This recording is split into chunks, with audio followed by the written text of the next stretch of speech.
Mais la Côte d'Ivoire aura besoin du soutien de la communauté internationale au sens large pour faire en sorte que des solutions durables soient identifiées pour tous les ex-combattants.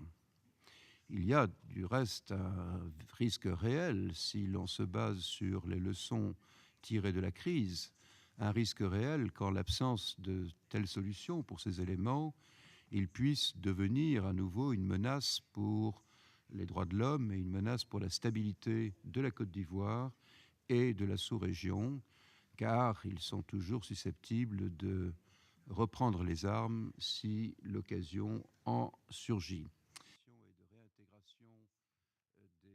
La situation des droits de l'homme demeure d'ailleurs un sujet de préoccupation et j'y inclus des cas de violence basée sur le sexe et le genre. Les efforts pour combattre l'impunité doivent être poursuivis en faisant en sorte que ceux qui sont responsables de violations sérieuses à la fois des droits de l'homme et du droit humanitaire international soient traduits en justice, quelle que soit leur affiliation politique, mais qu'évidemment soient respectés les droits de ceux qui sont détenus.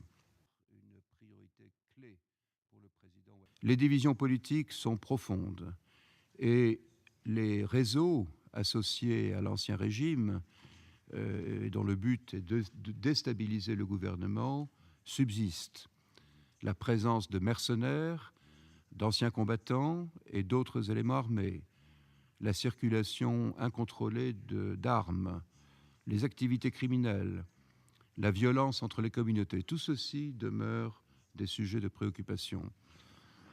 Et puis, n'oublions pas les autres menaces à la stabilité, qui incluent la piraterie dans le golfe de Guinée, le trafic de drogue, le crime organisé, et en n'excluant pas la possibilité de menaces terroristes.